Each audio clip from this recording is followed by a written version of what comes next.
जो भी मनुष्य गाय की सेवा करता है, उसे भोजन कराता है, उसकी प्रदक्षिणा करता है, उसके सभी मनोरथ सफल होते हैं।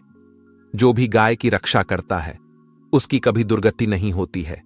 मृत्यु के बाद वह गोलोक में जाता है। नमस्कार दोस्तों, स्वागत है। दोस्तों, गाय की सेवा करने से, गाय को रोटी खिलाने से क्या फल मिलता है? गाय के किस अंग को स्पर्श करने से रोग नष्ट होते हैं? गाय को नमस्कार करने से क्या फल मिलता है? इसके मनुष्य को कितने फायदे मिलते हैं, हम आपको बताते हैं। तो चलिए बिना देरी किए आपको सुनाते हैं गौमाता की यह महान कथा। दोस्तों, एक बार देवर्षि नारद भगवान श्री कृष्ण से मिलने के लिए द्वारका नगरी में पधारते हैं। भगवान श्री कृष्ण के पास आकर नारद जी उन्हें प्रणाम करते हैं। देवर्षि नारद को देखकर भगवान श्री कृष्ण प्रसन्न हो जाते हैं और पूछने लगते हैं, हे देवर्षि, आपका द्वारका में स्वागत है। आज किस प्रयोजन से द्वारका में आने का आपने निर्णय लिया? देवर्षि नारद हर्ष के साथ कहने लगते हैं, हे प्रभु, आप तो सब कुछ जानते हैं, फिर भी इस दास से पूछ रहे हैं।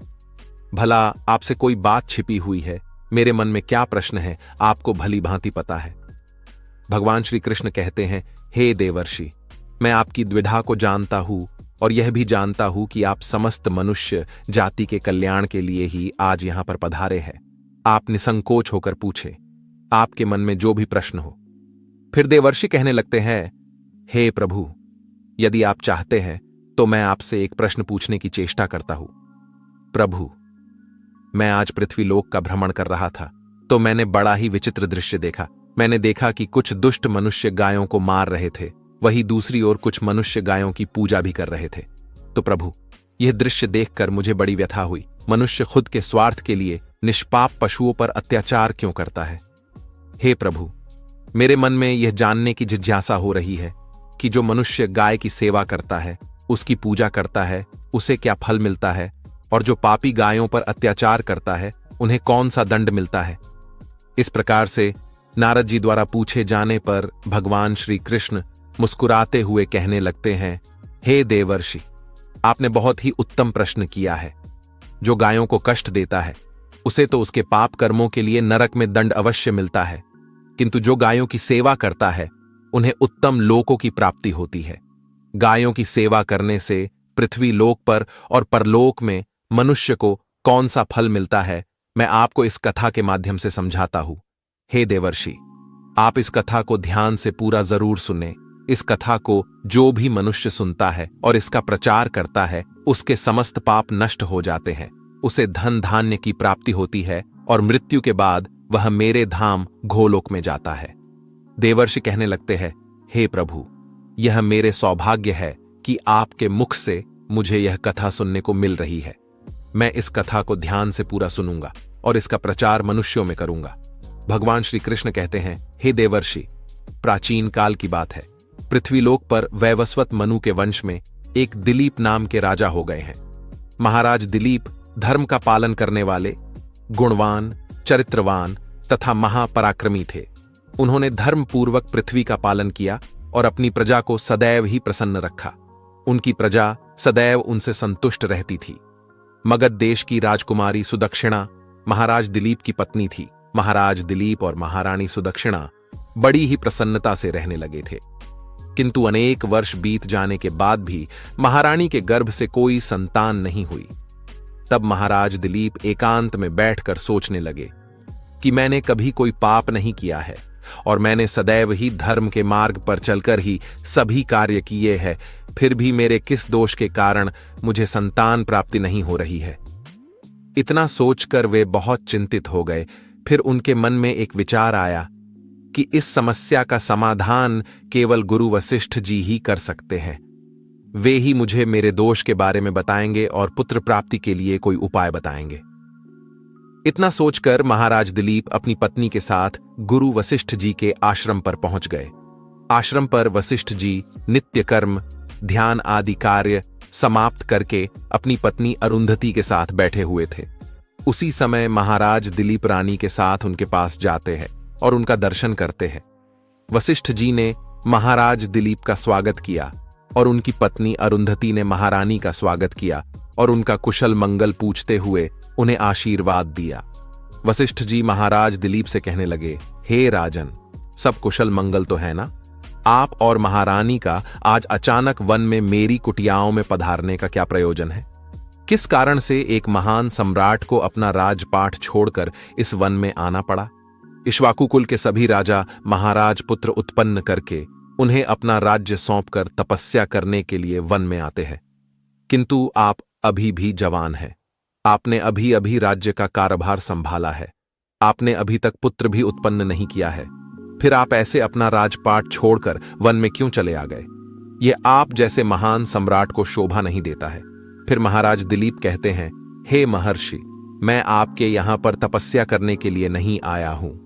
गुरुदेव, मैं आपके पास सहायता मांगने के उद्देश्य से आया हूं। कृपया आप मेरी सहायता कीजिए, मैं बहुत दुख में हूं। फिर महर्षि अगस्त्य कहते हैं, हे राजन, आपके जैसे महान सम्राट को भला किस बात की सहायता चाहिए? आप तो स्वयं सभी की रक्षा एवं सहायता करने में सक्षम हैं। महाराज दिलीप कहते हैं, हे गुरुदेव, मैं आपके पास यह जानने के लिए आया हूं कि किस दोष के कारण मुझे अभी तक पुत्र की प्राप्ति नहीं हुई है। कृपया आप अपनी दिव्य शक्ति से जानकर मुझे मेरा दोष बताइए और उस दोष के निवारण के लिए उपाय भी अवश्य बताइए। पुत्र के बिना मेरा जीवन व्यर्थ हो जाएगा, मुझे मुक्ति नहीं मिलेगी। तब महर्षि अगस्त्य कहते हैं, हे राजन, ये तो आश्चर्य की बात है, मैं अवश्य आपकी सहायता करूंगा। फिर महर्षि अगस्त्य अपनी दिव्य दृष्टि से महाराज के भूतकाल को देखने लगते हैं तो उन्हें राजा की एक भूल के बारे में पता चलता है। महर्षि अगस्त्य महाराज से कहते हैं, हे राजन, आपसे एक बड़ी भूल हुई है जिसका आपको ज्ञान नहीं है। जब आप इंद्रलोक में देवराज से मिलकर लौट रहे थे, तभी मार्ग में एक कल्प वृक्ष के नीचे खड़ी गाय और उसके बछड़े को आपने दुर्लक्ष्य कर दिया था। वह गाय और उसका बछड़ा अत्यंत भूखे और कष्ट में थे। आपने उस कामधेनु गाय को ना भोजन कराया और ना ही उसे नमस्कार किया। उस गाय ने आपसे सहायता भी मांगी, किंतु आप अपनी प्रसन्नता में खोए हुए थे और आपको उस गाय की पुकार भी सुनाई नहीं दी।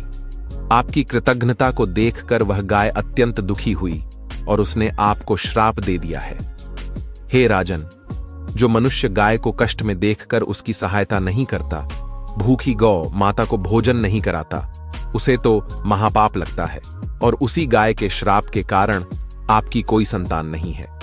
इस प्रकार से महर्षि अगस्त्य ने महाराज दिलीप को उनके दोष के बारे में बता दिया, जिसे सुनकर महाराज बहुत दुखी हुए और पश्चाताप करते हुए कहने लगे, हाय, ये मैंने क्या कर दिया? मुझ पर धिक्कार है। मेरी ही मूर्खता के कारण एक गाय को और उसके कोमल बछड़े को इतना दुख सहन करना पड़ा। मुझे तो अब राजा बने रहने का भी अधिकार नहीं है। महाराज महर्षि अगस्त्य से कहते हैं, हे गुरुदेव, मैं अपनी इस भूल को सुधारना चाहता हूं। कृपया आप ही मुझे कोई उपाय बताइए जिससे मैं इस घोर पाप से मुक्ति पा सकूं। मेरा अपराध क्षमा के योग्य नहीं है, किंतु फिर भी मैं प्रायश्चित करना चाहता हूं। फिर महर्षि अगस्त्य कहने लगते हैं, हे राजन, आप दुखी ना हो। इस दोष से मुक्ति का उपाय अवश्य है। आप मेरे आश्रम की नंदिनी नाम की गाय की सेवा करो। वह उसी कामधेनु गाय की पुत्री है जिसकी आपने सहायता नहीं की थी। अपनी पत्नी के साथ मिलकर तुम उस गाय की सेवा करो, उसकी आराधना करो, वह तुम्हें अवश्य पुत्र प्रदान करेगी। तभी वह नंदिनी गाय बाहर से उस आश्रम में प्रवेश करती है। उस गाय को आता देखकर महर्षि अगस्त्य बोले, हे राजन, देखिए, केवल स्मरण करने मात्र से ही कल्याण करने वाली यह नंदिनी गाय स्वयं चलकर आई है। आप भाग्यशाली हैं। यह गाय निश्चित ही आपके दुख दूर करेगी। आप वन में इस नंदिनी गाय के पीछे पीछे चलकर इसकी सेवा करो। जंगल में रहने वाले हिंस्र पशुओं से इसकी रक्षा करो और आश्रम में लौट आने पर रानी सुदक्षिणा इस गाय की सेवा करे। इससे प्रसन्न होकर यह गाय तुम्हें निश्चित ही पुत्र प्रदान करेगी।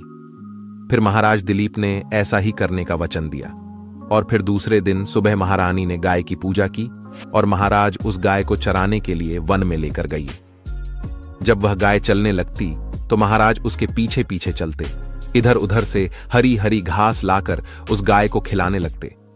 जब वह गाय किसी वृक्ष के नीचे बैठती तो महाराज भी उसके साथ बैठकर विश्राम करते।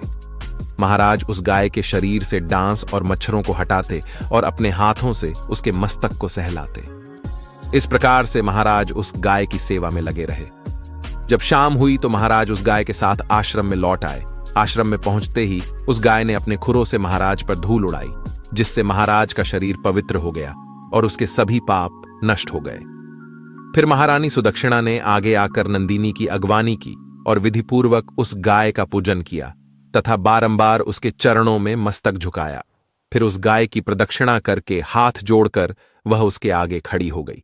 फिर उस गाय ने उस रानी की पूजा को स्वीकार किया और रानी पर अपनी दृष्टि डालकर उसके सभी दोष समाप्त कर दिए।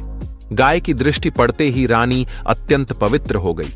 इस प्रकार से महाराज दिलीप को उस नंदिनी गाय की सेवा करते हुए 20 दिन बीत गए।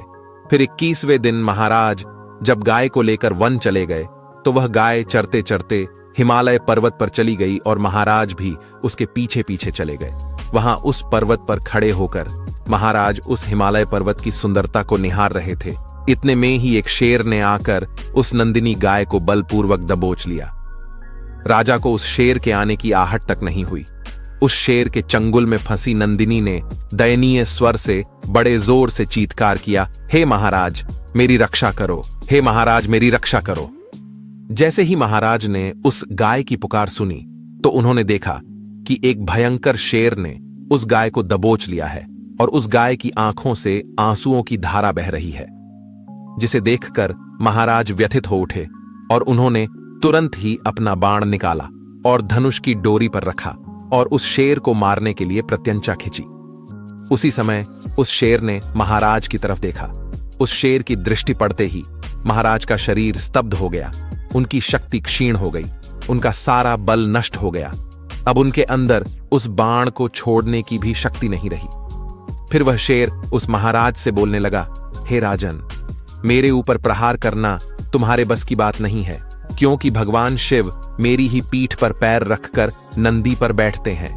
इसीलिए तुम मुझे मारने की चेष्टा मत करो और यहां से लौट जाओ। विधाता ने इस गाय को आज मेरा ग्रास नियुक्त किया है, इसीलिए तुम इसमें दखल मत दो। मैं जानता हूं तुम सूर्यवंश में जन्मे हुए राजा दिलीप हो। इस हिमालय पर्वत पर भगवान शिव की बड़ी माया फैली हुई है, इसीलिए तुम तुरंत ही यहां से निकल जाओ। फिर महाराज बोलने लगे, हे मृगराज, कृपया आप इस गाय को ना मारे। यह महर्षि वशिष्ठ जी की संपूर्ण मनोरथों को पूर्ण करने वाली नंदिनी गाय है। इसकी हत्या करने पर तुम्हें महापाप लगेगा। गुरुदेव ने मुझे इस गाय की रक्षा और सेवा करने का आदेश दिया है। इस गाय का एक बछड़ा भी है जो घर पर इसकी राह देख रहा है। मैं इस गाय को मरने के लिए छोड़कर नहीं जा सकता। तुम भगवान शिव के सेवक हो, इसीलिए तुम्हारे हाथ से इस गाय को छुड़ाना मेरे लिए असंभव है। इसीलिए हे मृगराज, मेरी आपसे विनती है कि आप इस गाय को जीवनदान दो। इस गाय के बदले में मैं तुम्हें अपना शरीर समर्पित करता हूं, जिससे तुम्हारी भूख भी शांत हो जाएगी और इस गाय की रक्षा भी हो जाएगी और मेरे वचन का पालन भी हो जाएगा। साथ ही गौ रक्षा के लिए प्राण त्यागने से मुझे उत्तम गति की प्राप्ति होगी।